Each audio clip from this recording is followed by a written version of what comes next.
전라북도가 긴급 제설 대책을 시행했습니다. 도는 사전 제설 작업을 진행하고 노약자와 어린이, 만성질환자의 안부 등을 확인하고 있습니다. 최근 3년간 전북 지역에서 발생한 눈길 교통사고가 164건에 달한 것으로 나타났습니다. 겨울철 눈과 빙판길 사고로 6명이 숨지고 290여 명이 다쳤습니다. 올 한 해 정읍 지역 관광지를 찾은 방문객이 내장산 일대에 몰린 것으로 집계됐습니다. 다른 관광지의 활성화 방안도 고민이 필요하다는 지적이 나옵니다. 부안해경이 밧줄이 끊어져 떠내려간 어선 7척을 확인하고 구조에 나섰습니다. 선박 파손과 기름 유출은 없는 것으로 확인됐습니다.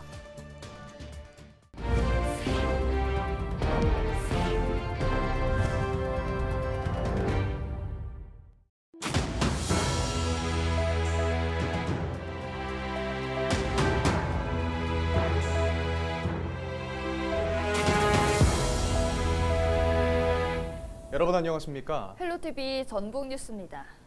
대설특보가 내려지고 한파까지 몰려오면서 전라북도가 긴급 제설 대책을 시행했습니다. 전라북도는 제설 장비 21대를 투입해 무주와 진안, 임실 지역 주요 고객길 729km 구간을 대상으로 사전 제설 작업을 진행했다고 밝혔습니다.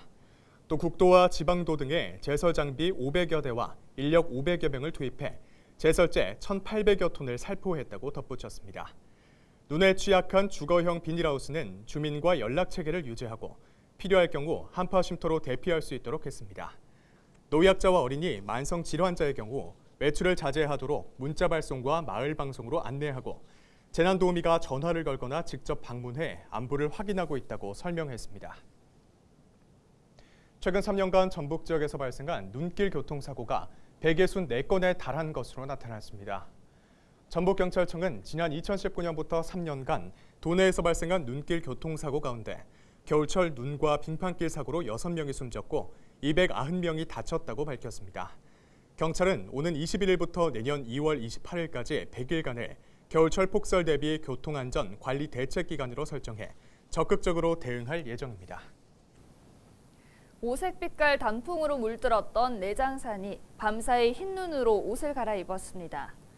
정자의 날개가 돋아 승천했다는 전설이 깃든 우화정과 내장산 주요 봉우리를 한눈에 볼 수 있는 전망대, 설해봉과 단풍 터널까지 눈꽃이 내려앉아 하얀 눈 세상을 연출했습니다.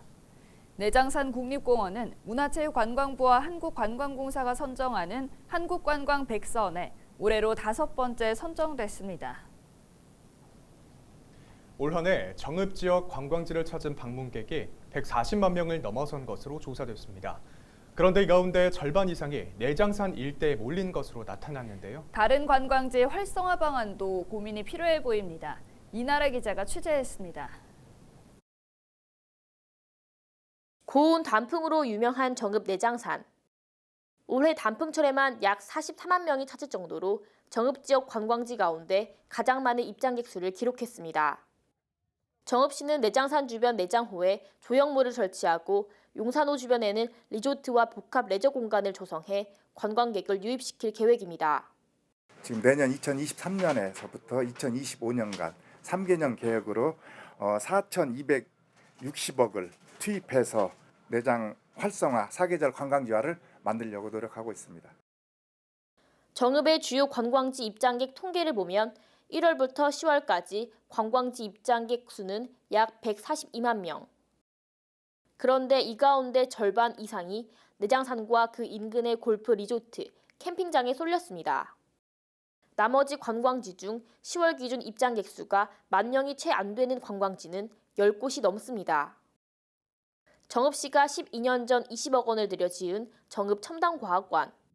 한 달 평균 입장객은 6월까지 50명이 안 됩니다. 10월 들어 체험 행사를 통해 800여 명을 불러 모으긴 했지만 일회성 행사가 아닌 지속적으로 입장객을 이끌 수 있는 프로그램 개발이 과제입니다. 이처럼 지역 내 낙후된 관광지를 활성화하기 위한 새로운 프로그램 개발이 요구됩니다. 과거에는 유명지 중심으로 방문을 했다면 이제는 좀 낯설지만 새로운 곳을 찾는 그런 경향성들이 굉장히 많아지고 있거든요. 어딜 가도 즐길 거리가 있는 도시라면 관광객은 자연스럽게 유입될 것으로 보입니다. 헬로티비 뉴스 이나라입니다. 검찰이 6일 지방선거 민주진보교육감 단일후보 선출위원회 집행위원장에게 벌금형을 구형했습니다. 14일 전주지법 제11형사부 심리로 열린 재판에서 검찰은 A씨에게 벌금 400만 원을 선고해달라고 재판부에 요구했습니다. A씨는 당시 민주노총 전북본부 소속으로 선출위원회 집행위원장을 맡았습니다. A씨는 지난 1월 21일 천호성 후보가 민주교육감 단일 후보로 선출됐다는 내용의 문자 메시지를 11만 명에게 전송하는 등 사전 선거운동을 한 혐의로 기소됐습니다. 누범 기간에 공무원과 이웃 주민에게 행패를 부린 70대 A씨에 대해 경찰이 구속영장을 신청했습니다.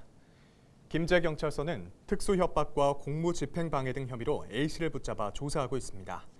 경찰에 따르면 A씨는 지난 8월부터 10월 사이 김제 한 면사무소 직원에게 집기를 던지고 지나가는 차량을 가로막고 자전거를 던지는 등 행패를 부린 혐의입니다. 경찰 조사 결과 A씨는 비슷한 범죄 이력으로 수감됐다 지난 5월 교도소에서 출소한 것으로 전해졌습니다. 부안과 고창 등 전국 16개 지방자치단체로 이뤄진 전국 원전 인근 지역 동맹이 원자력 안전교부세 신설을 촉구하는 결의문을 채택했습니다. 전국 원전 동맹은 원자력 안전교부세 신설 법안의 신속한 국회 통과와 원전 정책에 원전 인근 지자체가 참여할 수 있는 제도 보장 등을 요구했습니다. 원자력 안전교부세 신설 법안은 지난 2020년 발의됐지만 국회 행정안전위원회에 계류된 상태입니다.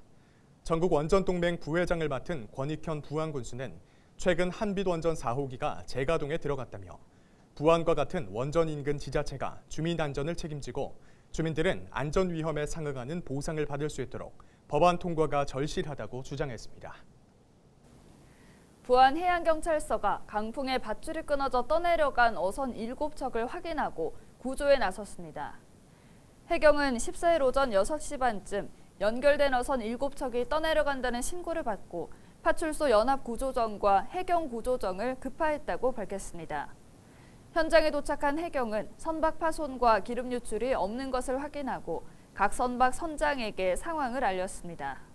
해경은 바닷물이 고조에 이르면 어선을 안전한 곳으로 이동시킬 방침입니다.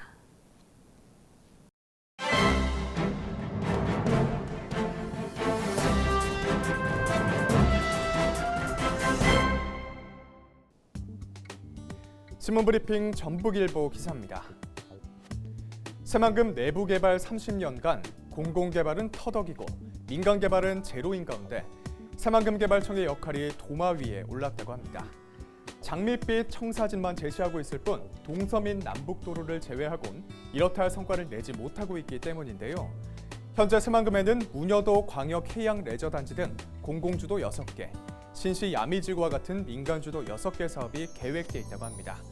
하지만 공공주도 개발은 수변 도시를 제외한 모든 사업이 답보 상태인데요. 민간 개발은 태양광 발전 사업을 인센티브로 부여해가며 업무 협약만 맺었을 뿐 첫 삽도 뜨지 못하는 상황입니다. 이런 가운데 신임 청장 부임 후 현재 진행 중이거나 계획 중인 사업에 대한 재검토 방침까지 알려지자 모든 개발 사업이 동력을 상실하고 있다면서 민간 투자사들은 답답함을 토로하고 있다고 하는데요. 그동안 추진 중인 사업들은 이해관계가 얽혀 있는데 새만금 청장이 본인 시각에 맞춰 재검토 잣대를 들이대는 등 이해 당사자들과 소통하지 않고 독선적으로 밀어붙이고 있다는 의견이라고 신문은 전했습니다. 지금까지 신문 브리핑이었습니다.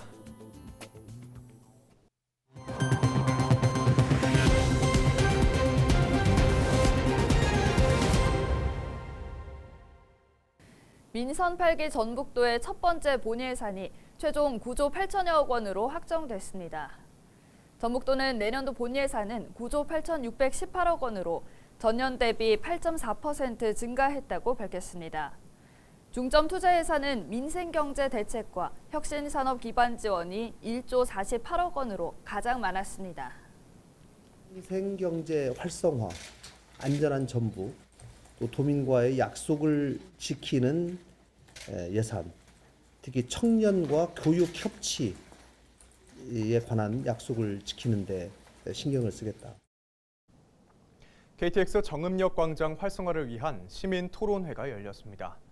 14일 정읍시 연지 아트홀에서는 정읍 지역 상인연합회 회원들과 시민들이 참여한 가운데 정읍역 광장 활성화 정책 토론회가 개최됐습니다. 박종근 전북과학대 교수의 사회로 열린 이날 토론회에서 참석자들은 양분된 정읍역 광장 회복안과 역전 파출소 이전, 정읍역 광장 활성화 정책 마련안 등이 필요하다고 제안했습니다. 연결되다 보니까 남북으로 광장이 완전 제기능을 발휘하지 못하는 문제가 있어서 행사다운 행사 제대로 못하고, 그러다 보니까 공간대로 남아있는데 활용이 안 되고, 활용이 안 되다 보니까 지역 상권은 나름대로 쇠락해가고 뭐 이런 내용들이 연쇄적으로 있지 않았나 뭐 이런 생각을 해봅니다. 고창 운곡 습지마을을 비롯해 전북 관광지 7곳이 한국관광 100선에 선정됐습니다. 문화체육관광부와 한국관광공사가 선정한 한국관광 100선에는 고창 운곡 습지마을과 정읍 내장산 국립공원, 전주 하동마을 등 전북 7곳이 포함됐습니다. 고창 운곡 습지마을은 거성 문화를 대표하는 고인돌과 드넓은 습지를 품은 곳으로 지난해 지속 가능한 세계 100대 관광지로도 선정됐습니다. 부안 지역 청년들의 창업을 돕기 위한 실무 교육이 진행됐습니다. 12일부터 나흘 동안 운영하는 교육과정은 관련 전문가를 초청해 초기 창업자가 어려워하는 세무와 노무 분야 교육과 사업계획서 작성법, 상담 등으로 진행됐습니다.